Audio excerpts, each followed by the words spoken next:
The Unknown God We Declare Unto You, a reflection on spirituality in modern art and Orthodox iconography by Paul Hall, November 2024. Quote, God's love for humanity wraps the spiritual in the perceptible, the super-essential in the essence. It gives form to what is formless, and, through a variety of symbols, it multiplies and shapes simplicity that has no shape, end quote. St. Dionysius the Areopagite. Quote, would it not be best to leave room for mystery? End quote. Henri Matisse. Within the span of the last century and a half, from the publishing of Alice in Wonderland to the release of The Matrix, the thematic content of Western art has emphasized man's encounter with alternate dimensions of reality, fantastical voyages into mysterious and hidden worlds, and the reacquisition of lost, mystical wisdom, once known in antiquity. In short, man has sought to regain his connection and communion with the spiritual, with God. The 20th century has been considered by historians to be the most violent century in history. It is understandable that in response to the atrocities committed by atheistic regimes the world over, artists would seek to soothe the trauma incurred by these horrors. It is understandable as well that many artists see civilization in the ordinary world to be meaningless, and that the only hope for man lies somewhere in the beyond, in a galaxy far, far away.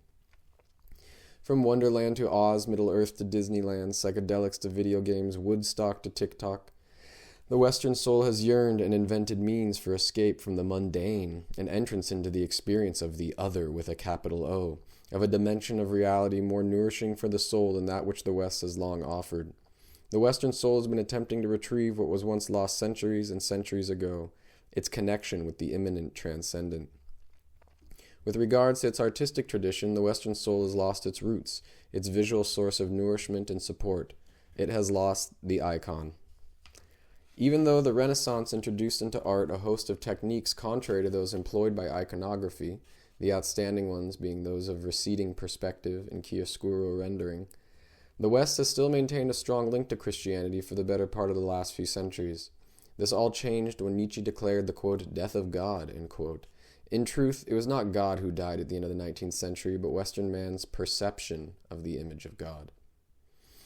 Unlike Western art of the last millennia, which still retained some semblance of connection to its Christian heritage, the art of the last century has been marked by a distinctive quality, that of rendering the invisible visible, of participating in the numinous, of transcending the profane and entering into the sacred, of revealing the occult, literally hidden, realities behind mundane things of this world, of, in short, seeking communion with the divine.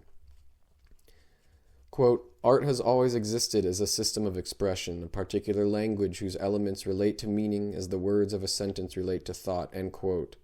Father Paul Evdokimov, The Art of the Icon, Theology of Beauty, page 219. And the message that art has always sought to communicate is something akin to this. There is an invisible dimension, an eternal beyond, present with us now that can be accessed through beauty, through the contemplation of beauty, through form, perceptible by the senses and the soul. This is true for religious and non-religious art alike, with the distinction being that in religious art, that eternal beyond is known as God. At its best, art aspires to present a vision of the fullness of being, of the world as it must be in its perfection. Art thus opens the way toward the mystery of being, cf. Father Paul Evdokimov.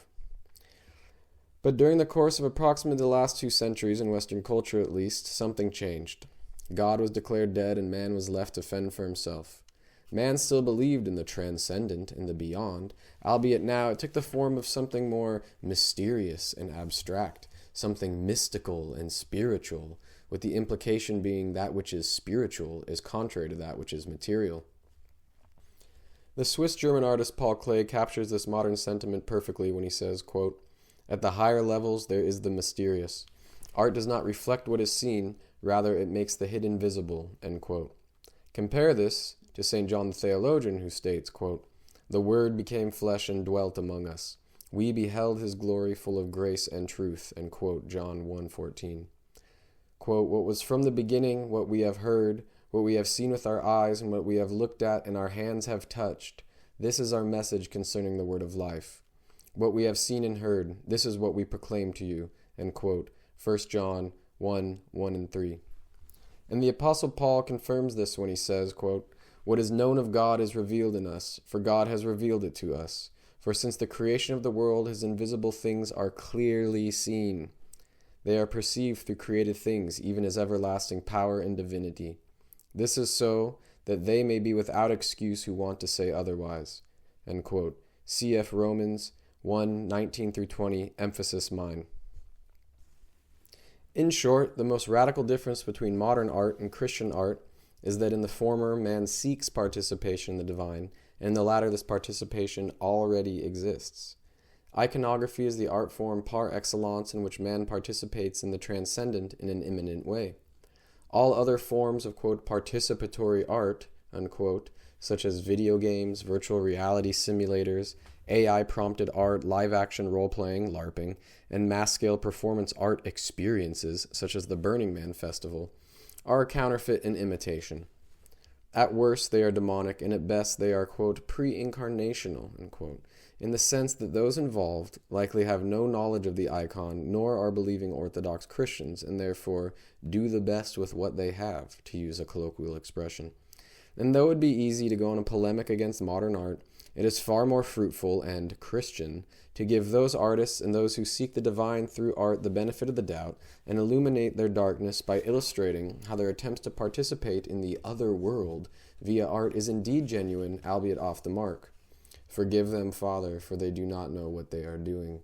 Luke 23:34. God created this world and all that is therein, and God is not neutral. God is wholly good, and creation is good as well. He himself affirms this when he says after completing all his work, quote, "very good," end quote, Genesis 1:31. It follows then that all of creation is potentially sacred and that nothing is inherently profane. Everything can orient itself towards God. Iconography, and the entirety of liturgical life, is precisely this orientation towards God in an artistic visual form. But it cannot be overlooked either that what is not with God is against him, cf. Matthew 12:30. For there is no neutrality in God nor in creation. All that is not an affirmation of the goodness of creation is a perversion and a caricature of the good. It is definitionally speaking demonic, even if it does not look evil in form or content. It follows, therefore, that even though secular art may have noble aims in attempting to depict the invisible form, without the truth of the incarnation at its core, without the God-man Jesus Christ, these depictions of the invisible world are in fact depictions of daemonia, false transcendencies, and metaphysical miscarriages. One does not need to look far in the history of modern art to witness the disturbed character, not only of the works themselves, but of the lives of many artists as well. For instance, a few being Vincent van Gogh, Edvard Munch, Egon Schiele, Max Ernst, Alberto Giacometti, Salvador Dali, Willem de Kooning, Frida Kahlo, Francis Bacon, Gerhard Richter, whose works express a pronounced sense of neurosis, disfigurement, and horror. Ever since Nietzsche declared the death of God at the end of the 19th century, the Western soul has undergone an existential crisis of meaning. From an Orthodox Christian perspective, it can be said that when the image of the God of the West died, the prince of this world, John 14:30, took over the throne of the king and has been illegitimately running the show ever since.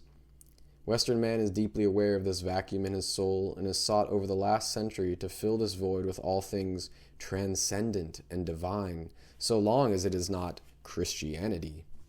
We cannot help but pity the current state of the Western soul, especially because we as Orthodox Christians know that the spiritual world is not neutral. To enter into the spiritual dimension without the protection and power of the Church is akin to wandering into shark-infested waters without a cage, or climbing Mount Everest without the proper gear. It is ontologically risky at best, and can even become literally suicidal at worst. Footnote, a few artists who suffered mental illness and committed suicide: Vincent van Gogh, Alfred Maurer, Christopher Wood, Arshile Gorky, Robert Malaval, Mark Rothko, Kay Sage, and Jean-Michel Basquiat. End of footnote. Although it is common to identify art as self-expression, this is only a basic and subjective reading of what art actually is. Art, from the earliest pre-Christian times into the present day, has always been, even if it is unconscious in the artist himself, a representation of contact with the objective world, both visible and invisible.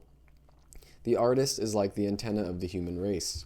He picks up what is in the air, the zeitgeist, the spirit of the times. Footnote, Air here refers to a reference in Ephesians 2:2, the invisible realm. Return to text. In this sense, without Christ grounding the artist's work in truth, he more often than not picks up demonic frequencies and mistakes them for beatific visions, cf. Ephesians 2:2. It follows that his work, rather than communicating clearly its message, comes through muddled with static. It is for this reason that Orthodox Christianity always keeps front and center the revelation of the God-man. He is the anchor point of all creation. His enfleshment was the cause of and the turning point of all history. Dostoevsky once wrote in a letter to his niece regarding the idiot that the Gospel according to St. John identifies the miracle of the Incarnation with the revelation of beauty. Because God truly took on human flesh and walked the earth as the real person Jesus of Nazareth, we cannot say truth is relative. May it never be. Yes, let God be found true, but every man a liar. Romans 3:4. And the same too for beauty. Quote, beauty is not and cannot be subjective. Rather, beauty is objective truth itself. Through liturgical art, man can personally participate in the Church's experience of God. End quote, Archimandrite Sergius Bauer, Acquiring the Mind of Christ. We will concede to admit that spiritual art can point positively to the mystery of the divine and act as a window into the noetic dimension, but we cannot go beyond that point without running into problems regarding theology. For God incarnated in time and space, and this means that to depict the spiritual world without reference to his incarnation is akin to intending to travel to a specific house within a specific neighborhood within a specific city, but arriving only at the state border and thinking one has arrived at the destination.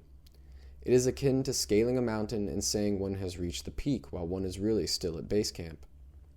Secular art's connection with the divine at best is unincarnated. For this reason, we cannot be too quick to judge non-Christian art as morally bad, but we can say that its aim misses the mark and tragically falls short of its goal. We do not want to be right, but merely be in the right place when truth and beauty presents himself. And when it comes to being in the right place at the right time, we can point to that place and time concretely, Bethlehem, 0 AD. We can say, as we do in the Divine Liturgy, we have seen the true light, we have received the heavenly Spirit, we have found the true faith worshiping the undivided Trinity who has saved us. Unlike modern spiritual art, iconography has as its foundation the historical reality of the Incarnation. And although there are many differences between secular spiritual art and Christian iconography that can be expounded upon at length, the Incarnation is what gives iconography its great power as an art form to transfigure man, to make the invisible truly visible, and most importantly, to participate in the divinity of God through matter. Footnote: the highest form of this participation in divine through matter, though, is of course the Holy Eucharist. Return to text. We affirm that secular spiritual art can point to God as a finger points to the sun, but it can do little more than this in orienting man towards the fullness of God. It is not immoral to point at the sun, nor to honor the person who does so, but it is far more satisfactory for the soul to be in the presence of the sun itself. The Troparion of the Nativity summarizes it best when it says, "Thy nativity, O Christ our God, has shown to the world the light of wisdom. For by it those who worshipped the stars were taught by a star to adore thee, the Sun of righteousness, and to know thee, the Orient from on high, O Lord, glory to thee." In a mere 3 sentences, the Nativity Troparion encapsulates the right disposition to have between secular spiritual art and iconography. The 3 wisest men on planet Earth came not from Israel, but from the East. The 3 unknown magi represented Egyptian polytheism, Hinduism, Buddhism, Taoism, Confucianism, and all the other forms of Eastern wisdom traditions that lived for many centuries prior to the birth of Christ. Quote, "In each of these wisdom traditions, there was but one source of grain of gold, obscured by ashes of the earth. All of their various grains were collected by the Magi into a single bundle of grain of gold, who brought all that they possessed, holding back nothing, to the only true God." End quote. St. Nikolai Velimirovich on the Incarnation, page 137. The Magi had seeds of the truth, but lacked full understanding. They used the knowledge they possessed and did the best with what they had. It is colloquially said that God meets us where we are, and so too with the Magi. The Lord spoke to them through the language which they were familiar with, astrology, and used it to bring them into greater understanding of him. And so those who worship the stars were taught by the star to adore the one true God, to no longer be contented with the great created light of the universe, the sun, but to rejoice in the uncreated light of the world, John 8:12. The Son of Righteousness, Malachi 4:2. When the fullness of time came, Galatians 4:4, the Magi put away childish things, 1 Corinthians 13:11, and rejoiced in the revelation of Christ's glory, cf. 1 Peter 4:13. And so it can be with non-Christian spiritual art. At its highest point, it can penetrate into God's thoughts about creation. It can serve as a revelation of the logoi of things, of beings, and of their transfigured form. All genuine art, Christian or secular, is inspired by the wisdom of God, Sophia. And although there are indeed distinctions between the aesthetic and ontological realities of secular art and iconography, who are we to say what is authentically inspired or not? The Apostle Paul himself tells us, quote, "Whatever things are true, whatever things are honorable, whatever things are just, whatever things are pure, whatever things are lovely, whatever things are commendable, if there is any virtue or any praise in these things, think about them," end quote, Philippians 4:8. We would do well to give secular artists the benefit of the doubt and to see in their work a sincere effort to communicate the divine, even if it is tinged with the watermark of wonderland. Quote, "For we know that all things work together for good to those who love God," end quote, Romans 8:28, even if their God is still the unknown God of Mars Hill, cf. Acts 17:23. It may be that the greatest difference between iconography and secular spiritual art lies in the artist himself. The former is a Christian, the latter is not. Where the two meet is in the knowledge that no one has seen God at any time, John 1:18. All artists understand the sense of divine darkness that surrounds God in creativity. Art, at its best, always contains an element of mystery. It is in iconography, though, that this mystery, which was hidden for all ages and generations, has been revealed, cf. Colossians 1:26, in the face of Jesus Christ, who is the image, Greek icon, of the invisible God, Colossians 1:15. We can sympathize with those artists and admirers of art who seek to enter into the mystery of the other with a capital O through pursuing that which is mysterious and beautiful.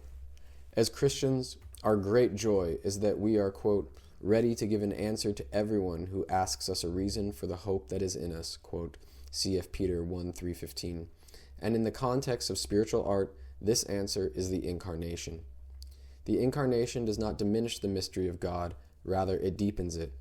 We can say with St. Maximus the Confessor, quote, "Christ is the great hidden mystery, the blessed goal, the purpose for which everything was created.